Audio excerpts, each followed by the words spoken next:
तो आज मैं आपको बताने वाली हूँ बागेश्वर धाम धीरेन्द्र कृष्ण शास्त्री की कुछ सच्चाइयाँ। जो वो पर्चे निकालते हैं उनमें कुछ सच्चाई है या नहीं, तो आज के ब्लॉग में मैं आपके साथ यही शेयर करूंगी। राधे राधे दोस्तों, कैसे हो आप सब। आशा करती हूँ कि आप सब बहुत ही अच्छे होंगे। अभी मैं कपड़ों की तह बनाने के लिए सोच रही थी, क्योंकि अभी धुल के सूखे हुए कपड़े बाहर से तार पे से उतार के लाई हूँ, और मैं सोच रही थी कि पहले कपड़ों की तह बनाऊं या फिर इधर मैंने मशीन भी रखी हुई है। मैंने यहाँ पे लिया था सूट, आपके साथ शेयर भी किया था। ये नायरा कट है और इसमें मुझे बाजू लगानी थी, तो मैंने मशीन इसीलिए रखी है। मैं सोच रही हूँ कि पहले ये काम करूँ या वो काम करूँ। तो आज का ब्लॉग प्लीज लास्ट तक जरूर देखिए, और चैनल पे नए हो तो सब्सक्राइब कर दीजिए, शेयर कर दीजिए, वीडियो अच्छी लगे तो लाइक कर दीजिए और एक प्यारा सा कमेंट कर दीजिए, ताकि मैं आपको उस प्यारे से कमेंट का जवाब दे सकूं। तो दोस्तों, आज के ब्लॉग में मैं आप सभी के साथ यही शेयर करूं। बागेश्वर धाम धीरेन्द्र कृष्ण शास्त्री जी हैं, वो सच्चाई, उनके प्रति कुछ सच्चाई है या नहीं, तो उनमें कुछ सच्चाई देखने को मिलती है या नहीं, उन पे हम कैसे विश्वास करें कैसे नहीं, वही मैं आपके साथ शेयर करूंगी। देखिए, जैसे हमारे घर में मंदिर हो गया, हर भगवान की हमारे घर में मंदिर में पूजा करने के लिए, जैसे कि कोई किसी भगवान की पूजा करता है, कोई किसी भगवान की पूजा करता है। मैं ही हूँ, मैं अपने ले लो महाराज यानी कि शिव जी महाराज जी की पूजा करती हूँ। कोई शेरों वाली माता पे विश्वास करता है। तो भगवान हमारे सभी एक होते हैं। इसी विश्वास के साथ ही कि भगवान है, तो इसलिए हम पूजा करते हैं कि हमें इनसे कुछ प्राप्त होगा या नहीं। इस मन से पूजा नहीं करनी चाहिए। सच्चे मन से अगर पूजा करोगे तो भगवान को भी नजर आएगा कि कहीं ना कहीं आप मेरी भक्ति कर रहे हो, तो मुझे इस बंदे को क्या देना चाहिए क्या नहीं। तो देखिए, हमें किसी भी लालच के कारण भगवान की पूजा नहीं करनी चाहिए। अपना मन से श्रद्धा भाव से हम पूजा करें, तो कहीं ना कहीं भगवान हमारे, बहुत से भक्त पूजा करते हैं और उस टाइम पे पूजा करते हुए ये बोल देते हैं कि भगवान, मैं आपको 51 रुपए का प्रसाद चढ़ा रहा हूँ, आप मेरी इतने पैसों का मैं आपके चरणों में प्रसाद चढ़ाऊंगा लाके। तो जब आप इतने देने वाले हो भगवान को, तो फिर आप भगवान से मांग रहे क्या हो? कुछ नहीं मांग रहे ना, सिर्फ ये मांग रहे कि जितना मेरे पे है मुझे और दुगना दे दो। तो भगवान ये कभी नहीं सुनेगा, क्योंकि भगवान भी देखते हैं, अपने भक्तों की भक्ति देखते हैं कि वो कहाँ सही है और कहाँ गलत है। इस तरह तो कोई भी मांग ले और भगवान दे दे। सब अपना जो भीख मांगे हैं वे भी बेचारे घरों में बैठ के राज करे, अच्छा खाए, ना किसी के मांगने दर दर मांगने की जरूरत है किसी को, ना कुछ। तो ऐसा ही मैं आज आपको बागेश्वर धाम जो धीरेन्द्र कृष्ण शास्त्री जी हैं, उनकी बहुत सी वायरल वीडियो हो रही है यूट्यूब पे, फेसबुक पे, इंस्टाग्राम पे। तो हर जगह यही देखने को मिल रहा है कि उनके पर्चे झूठे हैं, वो ऐसे हैं ऐसे हैं। लेकिन उनपे पता नहीं, कहीं ना कहीं उनपे भी बालाजी धाम की, तो देखिए उनपे भी हमारे बालाजी महाराज की ऐसी कृपा बनी हुई है कि इतनी लाखों की भीड़ में कहीं पे भी किसी भी व्यक्ति को वो उठाकर पर्चे पर लिख देते हैं कि इस व्यक्ति को क्या दिक्कत है क्या नहीं। उनपे महाराज जी की या हनुमान जी की ऐसी कृपा बनी हुई है, इतने सक्षम वो हैं, बहुत ही ज्यादा गुणवान। देखिए, इतनी लाखों की भीड़ में सभी इकट्ठा होते हैं और उनकी जो वो बताते हैं महत्वपूर्ण बातें वो सुनते भी हैं। लेकिन इतनी भीड़ में हम एक दूसरे को नहीं बता सकते, पहचान सकते कि इसे क्या दिक्कत है। लेकिन जो बागेश्वर धाम धीरेन्द्र कृष्ण शास्त्री जी है, वो समझ जाते हैं और उसी तो लाखों की भीड़ में से उसी व्यक्ति को उठाते हैं जिसकी वहां पर अर्जी लगी होती है। और वहां से उठाने के बाद अपना पहले से ही पर्चा तैयार किया हुआ होता है, और जो पर्चे पर सच्ची बातें लिखी हुई होती हैं, फिर उस व्यक्ति को पढ़ाते हैं और उससे पूछते हैं पढ़ाने के बाद में कि क्या तुम्हारे साथ ये घटित हुआ है या नहीं। तो हमारे बागेश्वर धाम की यानी कि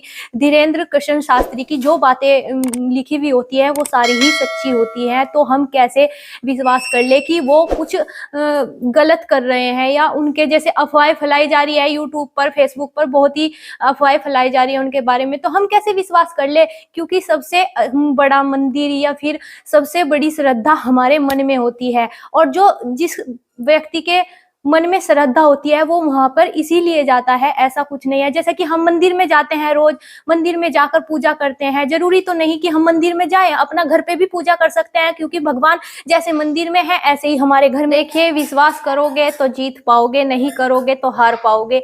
अब मैं आपको एक एग्जाम्पल देती हूँ। जैसा कि मेरे पति हैं और मैं हूँ घर में, तो हम दोनों आपस में एक दूसरे पे विश्वास करेंगे तो हम अपने घर को चला पाएंगे। किस तरह चलाएंगे वो आप सभी को पता है। विश्वास के साथ दुनिया कायम होती है। और धीरेन्द्र कृष्ण शास्त्री जी ने बड़े ही कठिन तप किए हैं, और जैसे कि उनके दादा और गुरु का आशीर्वाद यानी कि हमारे बालाजी और हनुमान जी का आशीर्वाद उनके साथ है, और जो कठिन परिश्रम करने के बाद आज वो पर्चा बना देते हैं और हर व्यक्ति की समस्या का हल बता देते हैं। इसलिए इतने करोड़ों आदमी वहां पर आते हैं अपनी समस्या का हल ढूंढने के लिए, क्योंकि उन पर बहुत ही ज्यादा विश्वास है, और विश्वास के प्रति ही दुनिया कायम है। विश्वास तो मैं आपको बता दूं, जैसा कि मैं एक गृहिणी हूँ और पति पत्नी होते हैं आपस में, हम आपस में विश्वास करके चलेंगे तो हमारा गृहस्थ जीवन अच्छा चलेगा। अगर पति पत्नी में ही आपस में विश्वास नहीं रहेगा तो हमारा गृहस्थ जीवन नरक बन जाएगा। तो मैं तो देखिए कहती हूँ कि बालाजी धाम,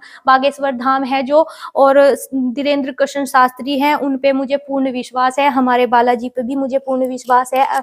और तो कभी हमें मौका मिलेगा अच्छे विश्वास के साथ तो हम उनके दर्शन जरूर करने के लिए जाएंगे।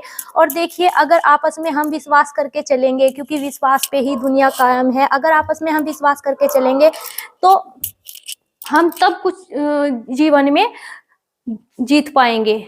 अब बिना विश्वास के दुनिया बिल्कुल अधूरी है। देखिए, जैसे मैं आपको एक एग्जांपल देती हूँ। अभी एक बच्चा स्कूल में एडमिशन लेता है और कड़ी मेहनत करता है, और कड़ी मेहनत करने के बाद, अपनी कठिन परिश्रम करने के बाद परीक्षा में अच्छे नंबर लेके आए, क्योंकि उसने मेहनत की भी है, उसे विश्वास है कि मैं इस परीक्षा में पास हो जाऊंगा और मेरी कठिन परिश्रम है वो सफल हो पाएगी। तो किस कारण? उसने मेहनत की है, वो विश्वास रखता है अपने आप पे। तो दुनिया में जरूर एक दूसरे पे विश्वास करें, तभी हम किसी काम को कर पाएंगे। बिना विश्वास के तो हमें भगवान भी नहीं मिलते, तो हमें आगे बढ़ने के लिए रास्ता कैसा मिल जाए। तो इसीलिए मैं आज का ब्लॉग इसीलिए बना रही थी कि मुझे बागेश्वर धाम धीरेन्द्र कृष्ण शास्त्री में कोई कमी नजर नहीं आई है। वो हमारे पूज्य हैं, मैं उन्हें हाथ जोड़कर सत नमन करती हूँ। और अगर इसी के लिए मैं ब्लॉग बना रही थी कि मैं आपको भी बता सकूं, आपके साथ भी शेयर कर सकूं कि दुनिया में विश्वास कितना जरूरी होता है, कितना बेहद जरूरी होता है। जैसे हम अपने भगवान पर विश्वास करते हैं, ऐसे ही हमें अपने माँ बाप पे विश्वास करना चाहिए, ताकि उसका फल भी हमें समय पे आने पे मिल पाए। ना मिल पाए, वो ऊपर बैठा भगवान सब कुछ देखता है। अगर हम मैली पापी दिमाग से अपने भगवान की पूजा करेंगे, या मन ही मन में हमारे कुछ चल रहा है और पूजा कर रहे हैं, तो हमें कुछ सफल हासिल नहीं होगा, यानी कि हमें सफलता हासिल नहीं होगी। तो इसीलिए मैं यही कहना चाहूंगी आपको कि ये ब्लॉग मैंने इसीलिए बनाया था कि मैं आपसे जान सकूं कमेंट करके कि आपको क्या बागेश्वर धाम धीरेन्द्र कृष्ण शास्त्री पर विश्वास है या नहीं। मुझे पूर्ण विश्वास है, मैंने आपके साथ वीडियो पूरी शेयर की है, मुझे उनमें कोई घोटाला नजर नहीं आता जैसे कि अफवाहें फैलाई जा रही है।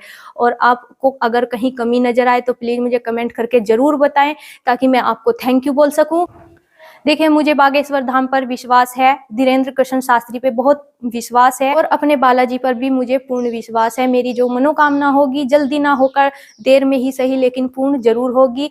ऐसा कुछ नहीं है, विश्वास मन में होना चाहिए, बस मेरा विश्वास बना हुआ है। और धीरेन्द्र कृष्ण शास्त्री पर विश्वास करते हैं, बागेश्वर धाम पर विश्वास करते हैं, तो मेरे चैनल को सब्सक्राइब करें, शेयर करें, लाइक करें, प्यारा सा कमेंट करें। और दोस्तों, वीडियो अच्छी लगी हो तो जरूर बताएं। और आज के लिए इतना ही। मैं आप सभी को करती हूँ बाय बाय। मिलती हूँ आप सभी से नए ब्लॉग में, तब तक के लिए बालाजी महाराज की जय।